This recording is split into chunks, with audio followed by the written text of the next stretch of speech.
I frankly think it's a tragedy in America that the small investor has been convinced by the media, the print media, the radio, the television media, that they don't have a chance. That the big institutions with all their computers and all their degrees and all their money have all the edges, and it just isn't true at all. So that right there is Peter Lynch. He is one of the world's best investors, and he ran the Fidelity Magellan fund between 1977 and 1990, where he averaged 29.2% annually over that 13-year period. So he is a phenomenally successful investor, and you may also know him. He is the author, of course, of a very famous stock market book called One Up on Wall Street. And as that first clip suggests, Peter Lynch is definitely an advocate of the small investor. He's actually the one that taught me that as a small investor, a retail investor, you actually have heaps of advantages over the big institutional investors. For example, no pressure from outside investors, being nimble in the stock market, being able to get in and out of positions basically whenever we want, and also having no pressure, like we can hold stocks for an ultra long period of time with no pressure on us to perform. These are all very big advantages of the small retail investor that most people don't even realize they have. But one thing that has always bothered Peter Lynch is that most small retail investors do terribly, despite having all of these advantages where they should be able to outperform the big dogs. And above all else, there is one main reason for this, and it's a point that Peter Lynch has been talking about for decades. The single most important thing to me in the stock market for anyone is to know what you own. I'm amazed how many people own stocks. They would not be able to tell you why they own it. They couldn't say in a minute or less why they own it. Actually, if you really press them down, they'd say the reason I own this is the sucker's going up. I mean, that's the only reason. That's the only reason they own it. And if you can't explain, I'm serious, you can't explain to a 10-year-old in 2 minutes or less why you own a stock, you shouldn't own it. And that's true, I think, about 80% of people that own stocks. And this is the kind of stock people like to own. This is the kind of company people adore owning. This is a relatively simple company. They make a very narrow, easy to understand product. They make a 1 megabit SRAM, CMOS, bipolar risk, floating point, data I/O array processor with an optimizing compiler, a 16 dual port memory, a double diffused metal oxide semiconductor monolithic logic chip with a plasma matrix vacuum fluorescent display. It has a 16-bit dual memory. It has a Unix operating system, 4 whetstone megaflop polysilicon emitter, a high bandwidth, that's very important, 6 gigahertz, double metallization communication protocol, an asynchronous backward compatibility, peripheral bus architecture, 4-wave interleave memory, a token ring interchange backplane, and it does it in 15 nanoseconds of capability. Now, if you own a piece of crap like that, you will never make money. Never. Somebody will come along with more whetstones or less whetstones or a bigger megaflop or a smaller megaflop. You won't have the foggiest idea what's happened. And people buy this junk all the time. This is a really good example of what most small investors do in the stock market. They think it's a complicated place, so they overcomplicate it for themselves. They want to get in on these very complicated businesses that are on the forefront of technology and the forefront of innovation, which is totally fine, but oftentimes they do that when they don't actually understand what they're getting into. And Peter uses humor really well in this clip, talking about, what happens when the next company comes along with more whetstones or less whetstones. What are you going to do about your investment? Don't know. But it's important to realize, one thing that's important to remember is that it doesn't need to be this complicated. If you just look for simple businesses that you can understand. I made money in Dunkin' Donuts. I can understand it. When there was recessions, I didn't have to worry about what was happening. I could go there and people were still there. I didn't have to worry about low-priced Korean imports. I mean, I just didn't have, I can understand it. And you laugh, I made 10 or 15 times my money in Dunkin' Donuts. Those are the kind of stocks I can understand. If you don't understand it, it doesn't work. This is the single biggest principle. And it bothers me that people are very careful with their money. The public, when they buy a refrigerator, they get a Consumer Reports. They buy a microwave oven, they do that. They ask people what's the best kind of radar range or what kind of car to buy. They do research. on apartments. When they go on a trip to Wyoming, they get the mobile travel guide, or California. When they go to Europe, they get the Michelin travel guide.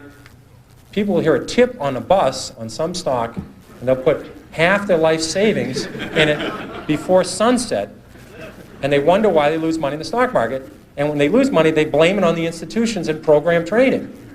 That is garbage. They didn't do any research. They bought a piece of junk. They didn't look at the balance sheet, and that's what you get for it. How true is that? People do hours and hours of research on like what laptop to buy. Big investment, new laptop. They look up all the specs and whatnot. But then they'll go to the footy or they'll go to the pub and, Jono told me about this really hot stock that he's bought and it's gone up 10%. So, I'll dump a couple of $1,000s into that stock as well.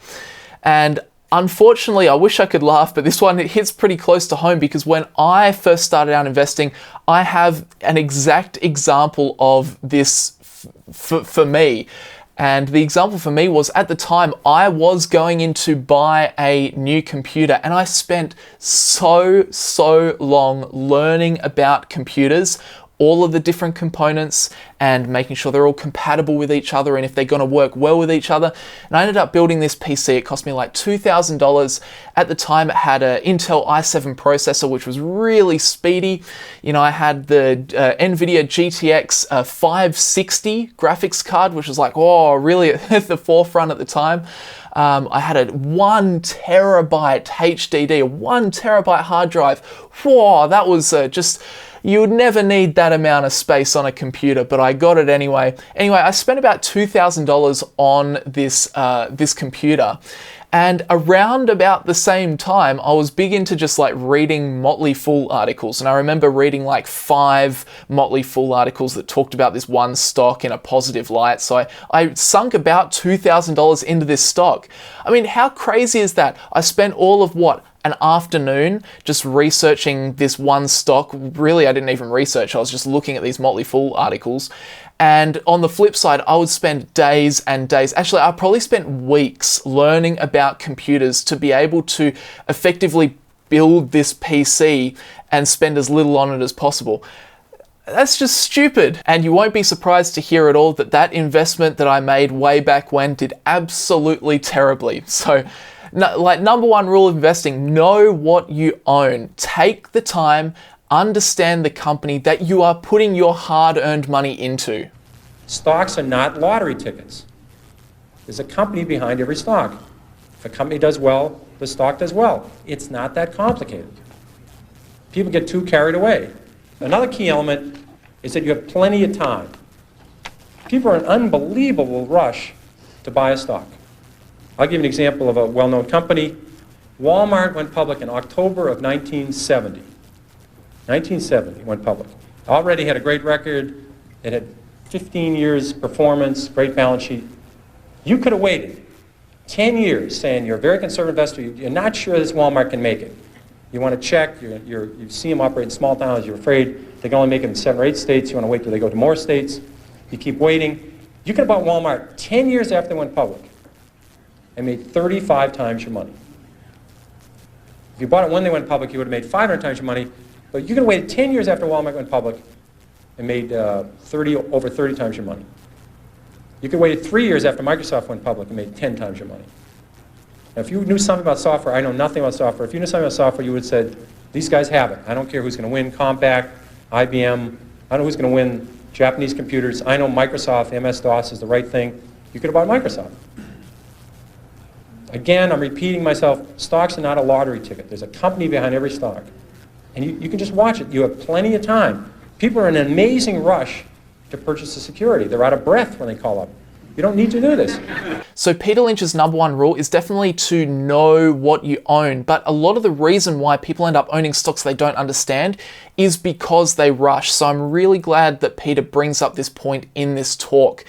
If you want to be a really successful investor, then just don't rush. Great companies are still going to be great companies in 3 to 6 months from now. Okay, don't succumb to the fear of missing out as you are just starting to research a stock. Okay, you take it from like any investor, take it from me, take it from any investor. It's a much better strategy to wait on the sidelines while you're researching a company than to start the process by investing in the company and then do your due diligence after the fact. So take it from Peter Lynch, take your time, don't rush, and make sure you understand what you're buying before you buy it. All right, this last clip I wanted to show you is talking about how to actually go about building a stock portfolio where you do know what you own. You need an edge to make money too. People have incredible edges and they throw them away. I'll give you a quick example of SmithKline. This was a stock that had Tagamet. Now you didn't have to buy SmithKline when Tagamet was doing clinical trials. You didn't have to buy SmithKline when Tagamet was talked about in the New England Journal of Medicine or the British version, Lancet. You could have bought SmithKline when Tagamet first came out, a year after it came out. Let's say your spouse, your mother, your father, you were a nurse, you were a druggist, you're writing all these prescriptions. Tagamet was doing an amazing job of curing ulcers, and it was a wonderful pill for the company because if you just stopped taking it, the ulcer came back. See, it would have been a crummy product if you took it for $1 and it went away, but it was a great product for the company. But you could have bought it 2 years after the product was on the market and made 5 or 6 times your money. I mean, all the druggists, all the nurses, all the people, millions of people saw this product. And they're out buying oil companies, or drilling rigs, It happens. So you only need a few stocks in your lifetime. They're in your industry. I think of people, if you'd worked in the auto industry, let's say you're an auto dealer the last 10 years, you would have seen Chrysler come up with a minivan. You've seen, if you're a Buick dealer, a Toyota dealer, Honda dealer, you would have seen the Chrysler dealership packed with people. You could have made 10 times your money on Chrysler a year after the minivan came out. Ford introduced the Taurus Sable, the most successful line of cars in the last 20 years. Ford went up 7-fold on the Taurus Sable. So if you're a car dealer, you only need to buy a few stocks every decade. When your lifetime's over, you don't need a lot of 5-baggers to make a lot of money starting with $10,000 or $5,000. So in your own industry, you're going to see a lot of stocks, and that's what bothers me. There are good stocks out there looking for you, and people just aren't listening, and they're just not watching it. And this all circles back to, say it with me, the circle of competence, right? The best way you're going to know what you own is to stay focused on companies that you bump into on a daily or a weekly basis. What industry you work in, what devices you use, what websites you browse, what meals you buy, what movies you watch, and so on. You don't realize it, but you already know a lot about a lot of companies. So stay within your circle of competence. Stay around those companies where you have an edge. Say you watch a hell of a lot of TV. You've seen every TV series under the sun, and you know that, for example, Netflix's library is much, much better than what's offered on Disney Plus or on Prime Video. That's your edge. Say you work as an accountant, right? And you've just switched to a different accounting software, and this new accounting software is like 10 times better than that old accounting software that you used to use that's like the industry standard. There's an edge. Say you work in construction and you notice that there's this one company that has like twice as many projects on the go as all the other companies. Well, again, there's your edge. And it's crazy, as Peter Lynch says in this clip, it's like these people are out there buying oil companies. It's just buying stuff that they don't understand. Overall, as Peter Lynch says, you're going to do far, far better if you stay within those areas of business where you've got your edge. Warren Buffett and Charlie Munger would say you stay within your circle of competence. Phil Town would say you stay around companies that have some sort of meaning to you. Peter Lynch obviously just says you have to know what you own. So overall, that's kind of Peter Lynch's breakdown on the absolute most important rule of investing. Definitely have to know what you own. You have to take the time to research and understand what you're getting yourself into before you buy it. And it doesn't have to be the most complicated thing in the world. As he said at the start, you don't have to buy the 50 teraflop, this, that, and the other technical computer company if you don't understand computers. If you just worked in construction your whole life, then just look at construction companies, because that's where you find your edge, and that's how you will know what you own. And if you know what you own, you make far better investing decisions, and you understand what to do when the price goes up or goes down.